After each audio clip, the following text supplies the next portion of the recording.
Hello. So in the last video, we looked at solving the heat equation and and finding the general solution to it. Today we're going to be looking at the Laplace equation and Laplace equation and figuring out the solution to that. So the Laplace equation, which can be written out as the Laplacian of some function u is equal to 0, is essentially just the heat equation at equilibrium. Because as you know, the heat equation is just partial u over partial t equals k partial squared u over partial x squared. And so, where of course, in higher order dimensions, this can be written as the Laplacian. But if we take t to go to infinity, we bring this whole equation, we bring the heat equation to steady state, then the derivative of u with respect to t will go to 0. And so we get the Laplace equation, which is the heat equation at equilibrium. And so we're going to solve this for two cases. In this first video, we're going to solve this for the case of a square, or sorry, not a square, a rectangle. And then the next video we'll do for a disk, but first a rectangle. So, like with any partial differential equation, first we need to establish the PDE itself, which in this case, is, since a rectangle is 2 dimensions, and we're going to be working in the xy coordinates, we can write this as partial squared u over partial x squared plus partial squared u over partial y squared equals 0. Now, uh, actually, if we were working in a single dimension, which is a rod, then actually you should already know what the solution to the Laplacian is for a rod, right? It's just whatever. So it's just whatever the initial temperature at the beginning of the rod is, and the end temperature, it's whatever is the average of that, right? But which is why the Laplacian equation in first dimension is very simple. But in 2 dimensions, things get a little more complicated. And we'll see that as we'll start to establish boundary conditions and such. So first, we draw a rectangle. And you'll see that a rectangle has 4 sides. And so we have to establish 4 boundary conditions. Uh, so let's label this as x equals 0, x equals L, x equals 0 through, y equals 0 through y equals h. And so we can say that u at 0, comma 0, comma y, which is this border, is equal to some function g sub 1 of y, right? We can even imagine it to be, like, I don't know, some function. Additionally, we have u at L, comma y equal to g sub 2 of y, the single order function. For u at x, comma 0, we can say it's f sub 1 of x, and at u x, comma h, which is up here, we can say it's some function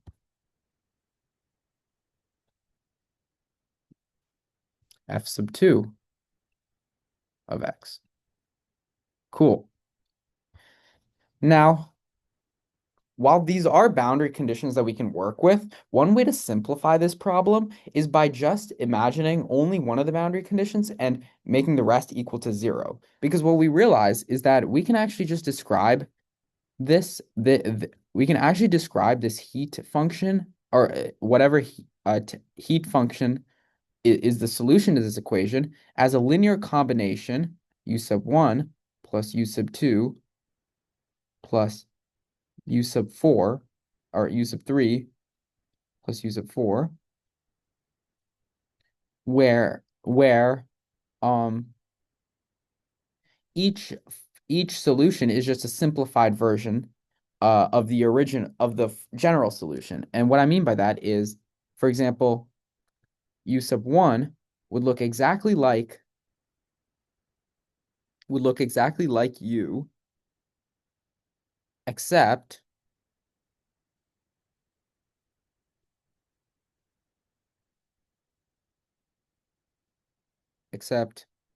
we'd only have one boundary condition and everything else would be zero. Likewise, u sub 2 could just be everything is zero except for the boundary condition at L comma Y, this boundary. And likewise, we could do for all four sides, and then we could just sum them up to get the general solution because we know that the Laplacian is a linear operator, and so linear combinations apply to its solutions. Okay, so let's, instead of solving for this, the solution to this, we're going to simplify things and look at the solution here. Okay, so like we've done for the heat equation, we're going to split up u into phi of x times g of y. Separation of variables. And so our partial differential equation now becomes the ODE g of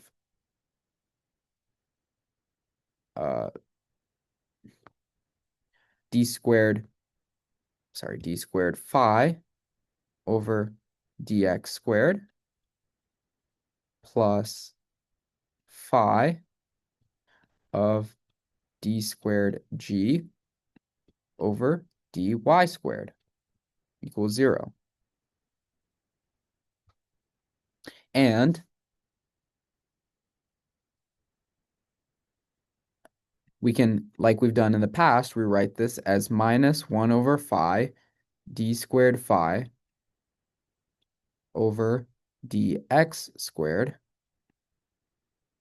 equals 1 over g d squared g over dy squared. Cool.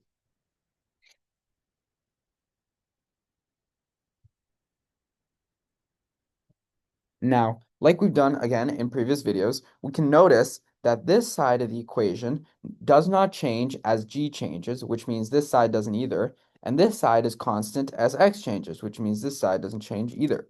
And so we can rewrite this as two ordinary differential equations, which is minus 1 over phi d squared phi over dx squared equals lambda, and 1 over g d squared g over dy squared equals lambda. Now, this is a lot more familiar to what we've seen before. And like we separated the variables in the partial differential equation, we also need to do separation of variables with our boundary conditions. What I mean by that is, for example, u sub 1 of x comma h equals 0. Well, we know that if we say, well, that means that phi of x times g of h has to equal 0.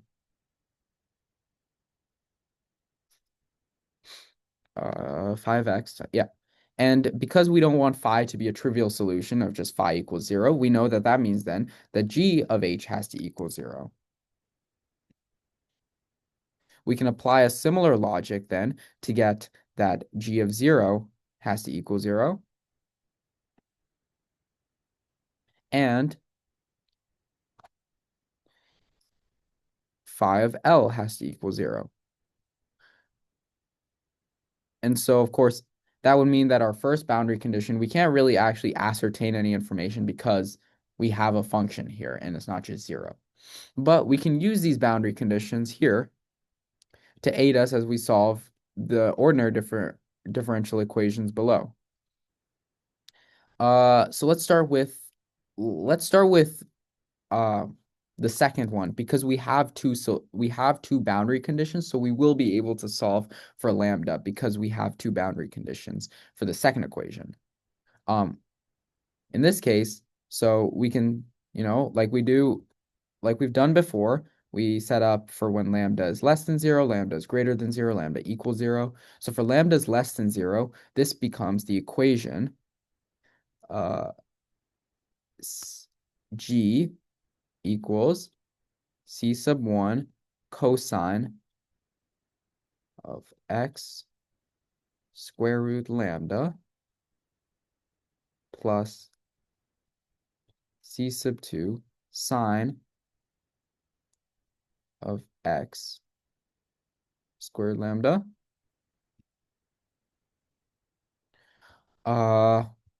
And then we can have lambda is equal to 0, which I will say, well, we can do it out, but if lambda equals 0, then we have, as we did previously, c sub 1 x plus c sub 2. And if you look here, the slope has to be 0, and the y-intercept also has to be 0 because both points are 0. So then this becomes a trivial solution. And so we don't have to worry about when lambda equals 0. And then for lambda is greater than 0, we get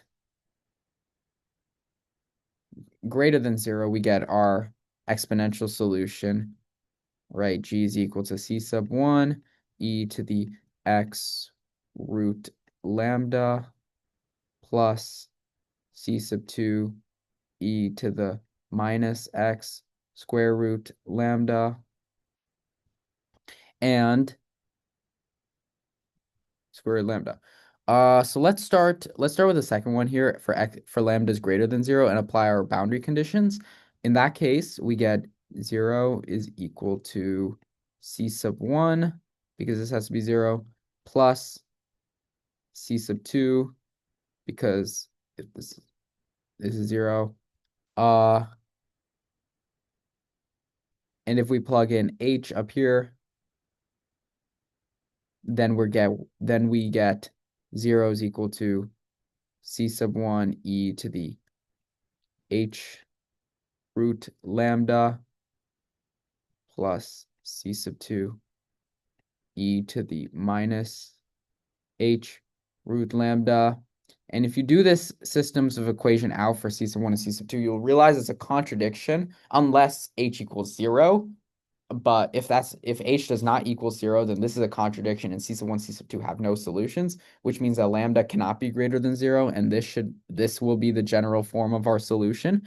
And so if we solve for lambda here, you'll get, well, see, 0 is equal to, let's see, if cosine of 0 is 1, so 0 is equal to c sub 1 plus sine of 0 is 0. So then c sub 2 is ambiguous. So then that means that c sub 1 equals 0, and this term goes away. So we're left with g is equal to c sub 2 sine of, oh, sorry. Okay, it's supposed to be y, but y with lambda, right? Because we're dealing with the y dimension. But yeah, so g is equal to c sub 2 sine of y root lambda. And then if we plug in h, we get 0 is equal to c sub 2 sine of y, or sorry, of h root lambda, which means that h root lambda is equal to n pi, which means that lambda is equal to n squared pi squared over h squared. Great.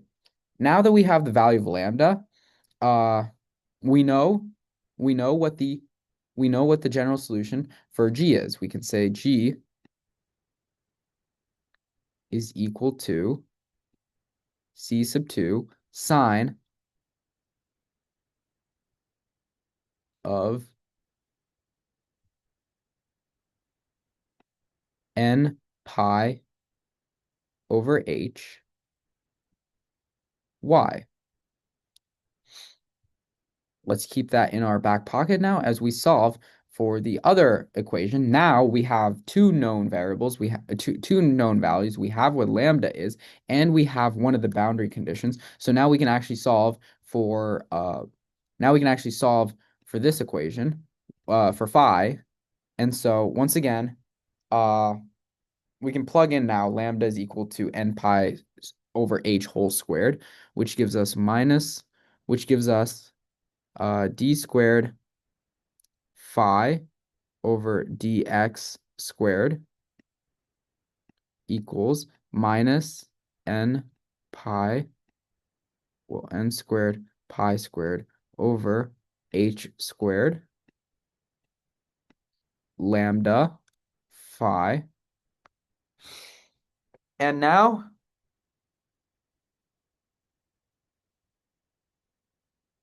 we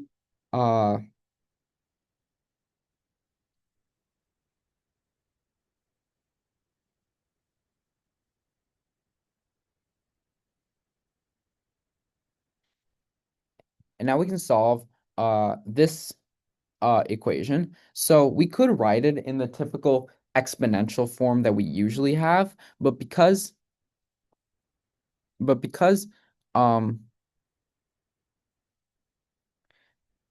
of the nature of our boundary condition, we can actually expedite the solution by writing it using hyperbolic functions instead of exponential functions. So if we use hyperbolic functions instead, we can write this equation in the form phi is equal to c sub 1 cosh or hyperbolic cosine of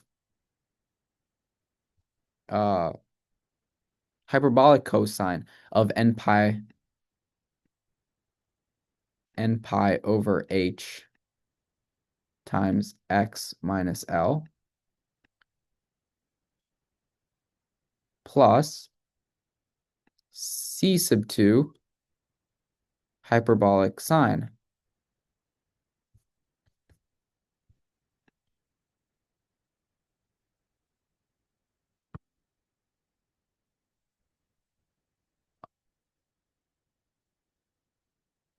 Hyperbolic sine of n pi over h x minus L.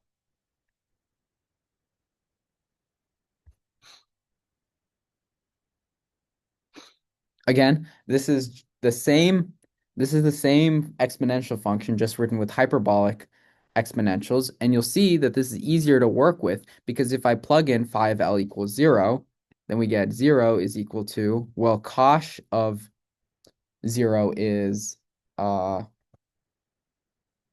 cosh of 0 is 1, just like with cosine, and sine h of 0 is 0, so that means we can cancel this function, and we're left with phi equals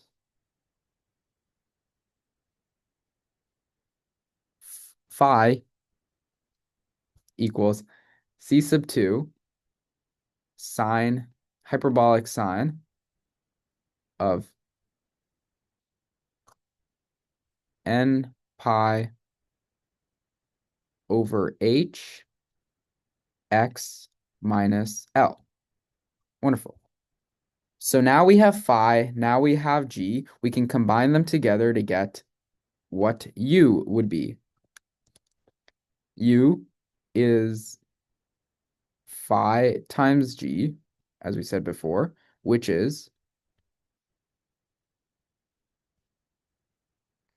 see, will be some constant, or I should say it should be the linear combinations. Actually, it would be the better, more precise way of saying it. It would be a linear combination of sine of n pi over h. It'd be, hold up.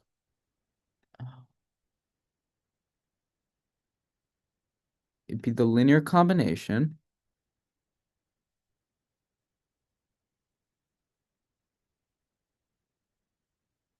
of sine of n pi over h times y times hyperbolic sine of h, hyperbolic sine of n pi over n pi over h times x minus L.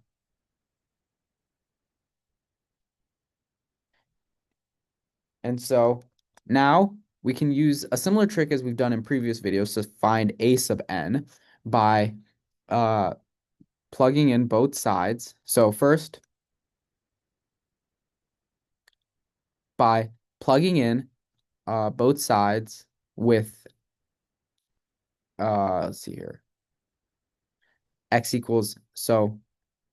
with x equals 0, so that we get, the u sub 1 of 0 comma y equals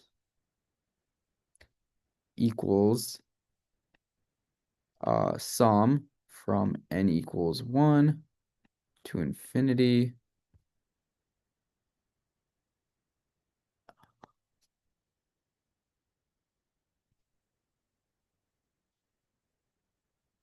of a sub n sine of n pi over h times y times the hyperbolic sine of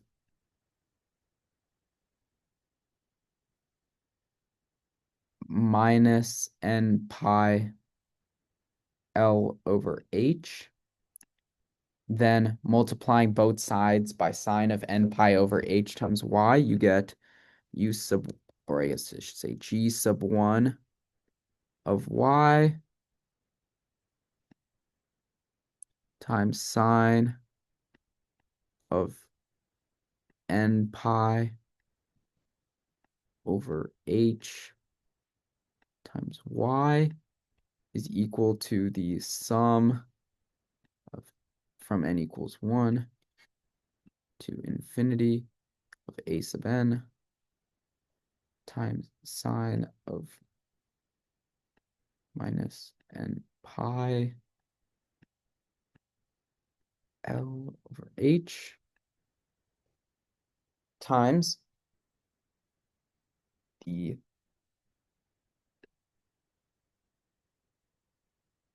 sine of n pi. Oh, sorry, this is not n. It should be a different constant. Call it m. It'd be, hold up.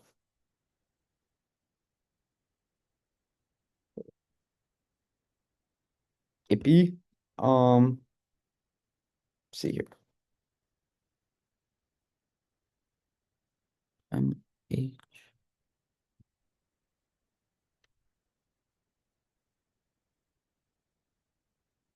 times sine of n pi over h times y times sine of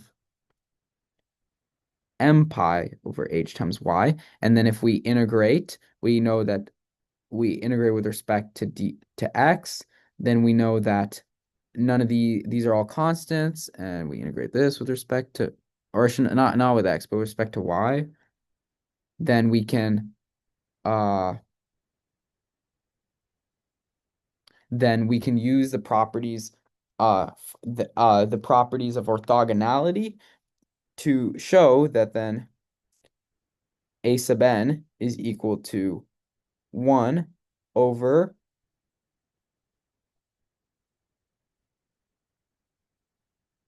1 over the sine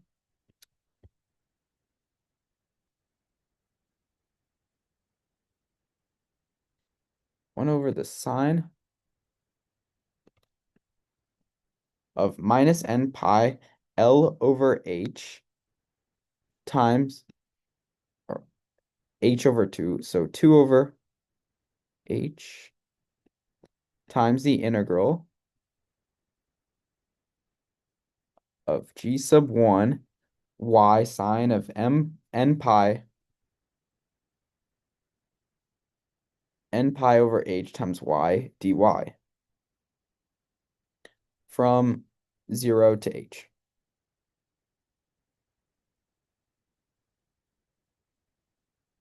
Um,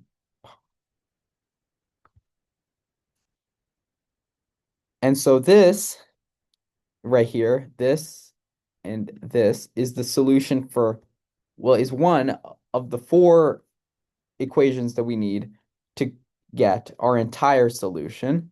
And so we can actually, we'll see what it looks like now for u sub 2 to show how these solutions add up. But it's a very similar process. So now for u sub 2, our boundary conditions look like, well, they look very similar to this. So I'll copy this. Except now, instead,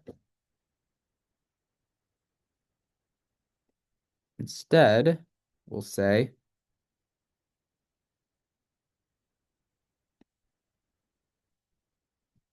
phi of 0 is equal to 0 instead of phi of L equals 0. And u sub 1 of L comma y is equal to g sub 2 of y. And this is 0. Now,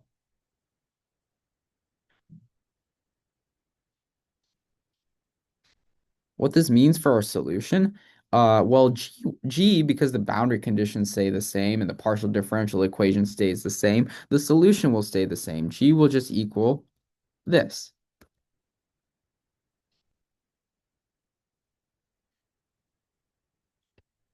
G will equal c sub 2 sine of n pi over h times y. Phi, on the other hand, will change slightly.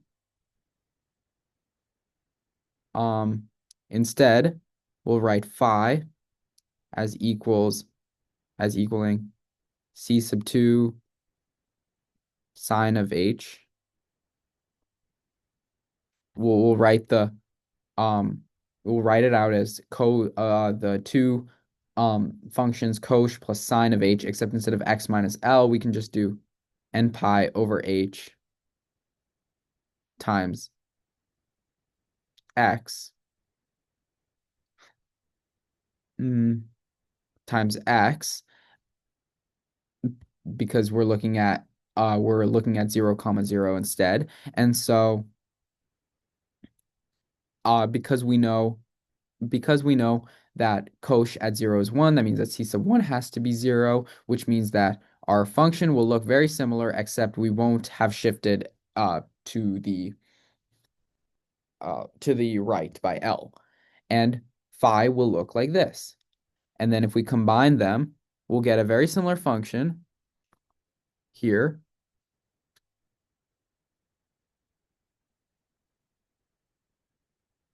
We'll get a very similar function as in here with u sub 2 equaling a sub n sine of n pi over h times y times sine h of n pi over h.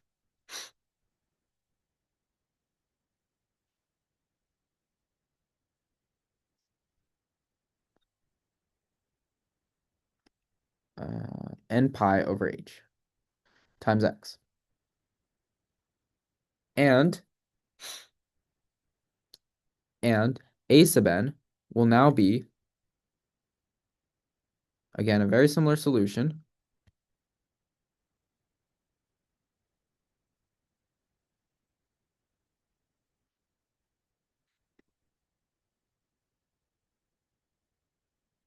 So I'll copy this.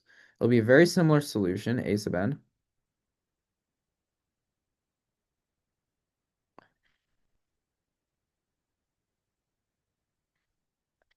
Except now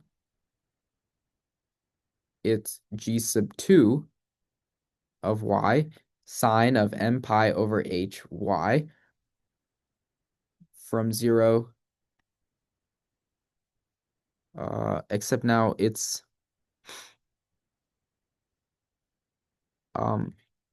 here we'll plug in, instead of x minus L, it's just x, and instead of 0, we plug in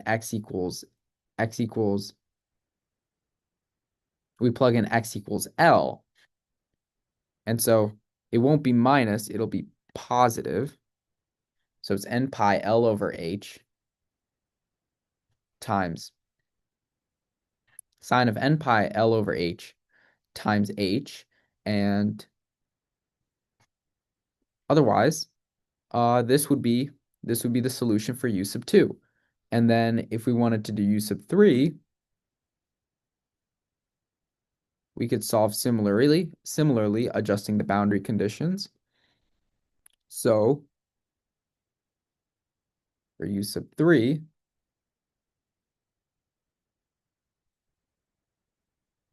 we can say phi of 0, we can say phi of 0 equals 0 and phi of L equals 0 now. And instead look at our x coordinates so that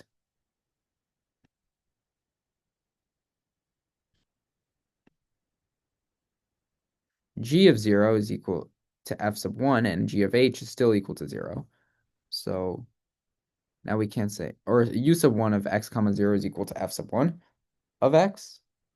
And we can't say anything about g there, but g of h will equal 0. Doing this, we now really all that happens is our functions switch. So literally, it would be the exact same solution here, u sub 1, except y and x are switched, and h and L would also be switched to accommodate the change in coordinates. And likewise, for u sub 4, it would just be switching the ones from the solution, switching the x and the y and the L and the h in u sub 2. And then once you get all four of those and write them out, you can just sum them together, and that is the final solution for Laplace's general solution for Laplace's equation for a rectangle. Next video, we'll look at Laplace's equation for a disk. Thank you for watching, and if you like the video, go and push the like button, subscribe to the channel, and ring the notification bell. Thank you.